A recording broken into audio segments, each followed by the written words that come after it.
Hello అందరికీ. ఈరోజు topic వచ్చేసి ఇండిగో క్రైసిస్. గత 10 రోజులుగా మీరు కూడా చూసి ఉంటారు. చాలామంది ప్రయాణికులు వారి ప్రయాణించే ఫ్లైట్స్ అనేవి ఆలస్యంగా నడవడం కానీ, మొత్తానికి రద్దు కావడం కానీ జరిగి అందులో మీ స్నేహితులు, కుటుంబ సభ్యులు, తెలిసిన వారు ఎవరైనా ఉండొచ్చు. అసలు డిసెంబర్ 2 నుంచి ఈ రోజు వరకు అసలు ఏం జరిగిందనేది తెలుసుకుందాం. ఈ పరిస్థితికి గల కారణాలు ఏంటి అని సరి పరిశీలించి తెలుసుకుందాం పదండి. పైలట్ యూనియన్ ఢిల్లీ హైకోర్టులో ఒక పిటిషన్ జారీ చేశారు. ఎప్పుడు?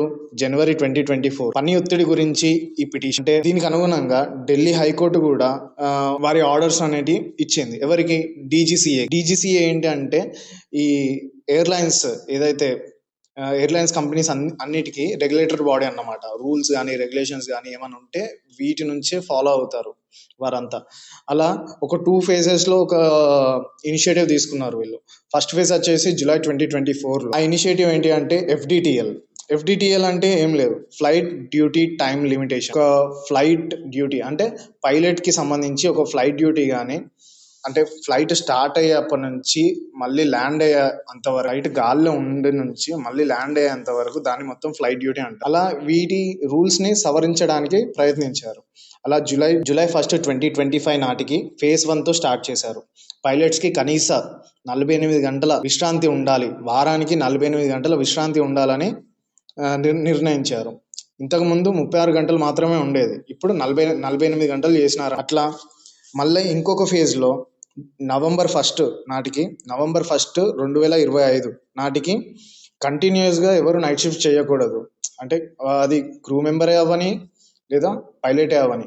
క్రూ మెంబర్ అంటే ఇప్పుడు ఫ్లైట్ అటెండెంట్ రావచ్చు, ఎయిర్ హోస్టెస్ రావచ్చు, అలా ఉంటుంది అన్నమాట. ఈ రూల్స్ అన్ని పాటించే సమయంలో ఇండిగో దగ్గర అసలు సరిపడా పైలట్స్ అనే వాళ్ళు లేరు.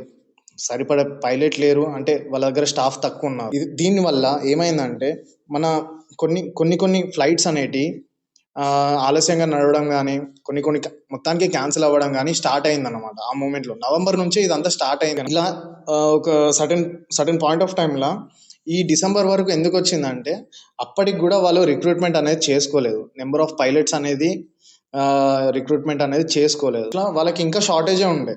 మళ్ళీ తర్వాత ఈ రూల్స్ అన్ని చేంజ్ అయిపోయినాయి. తర్వాత ఏమైందంటే ఫ్లైట్స్ అనేది క్యాన్సిల్ చేయాల్సి వచ్చింది. మళ్ళీ కొన్ని మొత్తానికి డిలే అవ్వాల్సి వచ్చింది. చాలా మంది ఈ సమస్యను ఎదుర్కొనే ఉంటారు. లైక్ ఫస్ట్ ఒకసారి డిలే అవ్వడం కానీ, తర్వాత అది ఆఫ్టర్నూన్కి డిలే అవ్వడం కానీ, తర్వాత మళ్ళీ ఈవినింగ్ అని, తర్వాత నైట్ అని, తర్వాత అలా కొంతమంది 17 గంటల వరకు అక్కడనే ఎయిర్పోర్ట్లో ఉండే పరిస్థితి ఉండే. అలా చాలా మంది మొత్తానికి ఇప్పటి వరకు 4,600 ఫ్లైట్స్ అనేటివి క్యాన్సిల్ అయినాయి మొత్తానికి. ఈ ఇన్సిడెంట్ వల్ల చాలా మంది ప్రయాణికులు ఇబ్బంది ఎదుర్కొన్నారు. అది మనకు కూడా తెలుసు, మనం కూడా సోషల్ మీడియాలో చూస్తున్నాం. ఈ ఫ్రస్ట్రేషన్ అంతా ప్రజలు అనేవాళ్ళు వాళ్ళైతే ప్రయాణికులు ఎవరైతే ఉన్నారో ఆ సోషల్ మీడియాలో పోస్ట్ చేయడం వల్ల మనందరికి కూడా తెలిసేలా. ఇలా పెళ్లిళ్ళకు వెళ్ళే వాళ్ళు కానీ, ఎగ్జామ్స్కి రాయడానికి వెళ్ళే వాళ్ళు కానీ, అంత్యక్రియలు ఏదైతే క్రిమేషన్ ఎవరైతే చనిపోయి ఉంటారో వాళ్ళ అంత్యక్రియలకు వెళ్ళడం కానీ, మెడికల్ ట్రీట్మెంట్కి వెళ్ళడం కానీ, బిజినెస్ మీటింగ్స్ కానీ, ఇలా వెళ్ళే వాళ్ళంతా సమయానికి చేరుకోపోవడం, మొత్తానికి అసలు వెళ్ళకుండా అవ్వడం, మొత్తానికి ఎయిర్పోర్ట్లలోనే ఉండడం.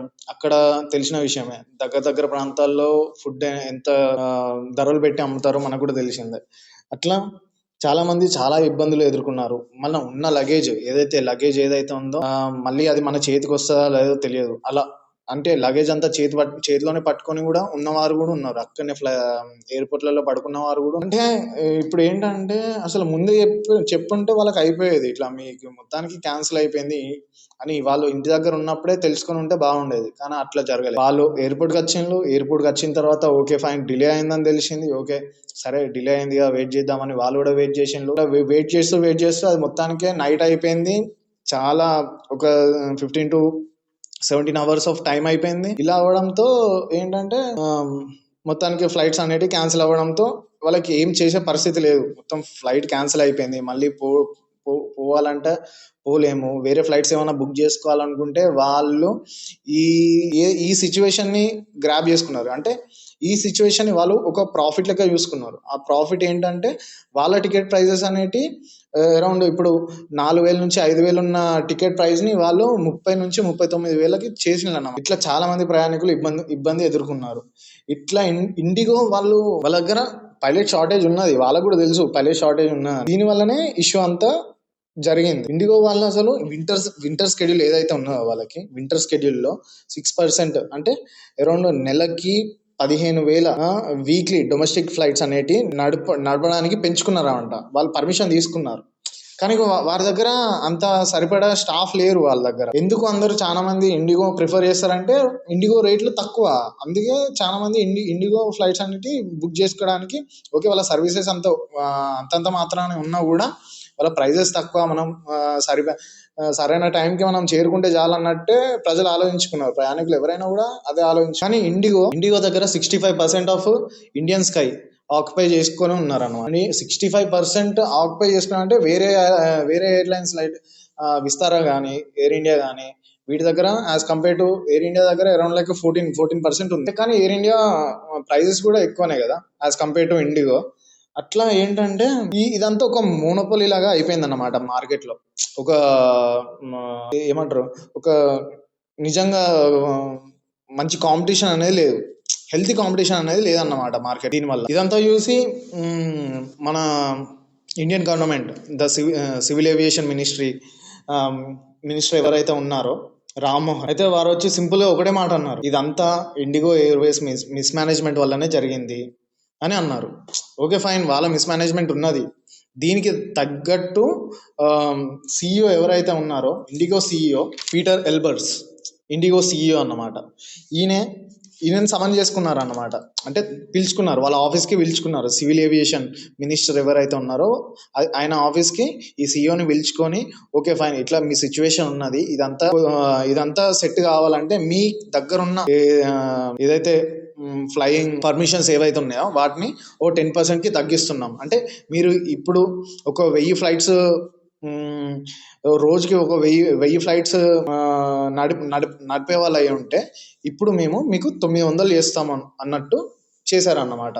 10% తగ్గించారు. అట్లా ఒక 10% ఇండియన్ ఎయిర్వేస్ ఫ్లైట్ జర్నీస్ అనేది తగ్గించారు. దీంతో పాటు వేరే ఎయిర్లైన్స్ కంపెనీస్ అయితే వాళ్ళ టికెట్స్ రేట్స్ పెంచారని చెప్పాయి కదా, అట్లా 4,000 నుంచి 5,000 అట్లా 4,000 నుంచి 5,000 ఉన్న టికెట్లని 30,000 నుంచి 39,000కు చేసి మనకి ఒక గుణపాఠం లాంటిది అన్నమాట. ఎలా అంటే మనకి ఇంకా ఎయిర్లైన్ కంపెనీస్ రావాలి, పైలట్ రిక్రూట్మెంట్ అంటే ఇంకా జరగాలి. గవర్నమెంట్ కూడా ఒక ఇనిషియేటివ్ తీసుకున్నది, అది మంచి ఇనిషియేటివ్, ఓకే ఫైన్. ఏంటంటే పైలట్స్ కి వాళ్ళ హెల్త్ పరంగా వాళ్ళ అంత ఇబ్బంది కలగకూడదు అని ఒక మంచి రూల్స్ తీసుకొచ్చారు, బాగానే ఉంది. కానీ అది వాళ్ళు ఇనిషియేటివ్ తీసుకున్నారు, కానీ అది ఇంప్లిమెంట్ అయ్యే టైంకి అన్ని మంచిగా ఉన్నాయా లేదా అని చూసుకుంటే బాగుండేది. అట్లా ఇంప్లిమెంట్ అయ్యే సమయానికి అన్ని ఓకే ఉన్నాయా కాదా అని చూసుకోవాల్సి ఉంది. మీకు కానీ మీ స్నేహితులకు కానీ ఈ సిచ్యువేషన్ ఎదుర్కొని ఉంటే ఒకసారి కమెంట్ సెక్షన్ లో మీ స్టోరీస్ అనేటివి మాకు చెప్పండి. ఇలా మళ్ళీ జరగకుండా జాగ్రత్తలు తీసుకోవాలని ఇండియన్ గవర్నమెంట్ కి రిక్వెస్ట్ చేస్తున్నాం. Thank you for all. ఓపికగా ఎండ్ వరకు నా వీడియో చూసినందుకు thank you so much. Please kindly share this video as much as possible so everyone know what exactly happened for this crisis. Okay, na? Thank you so much.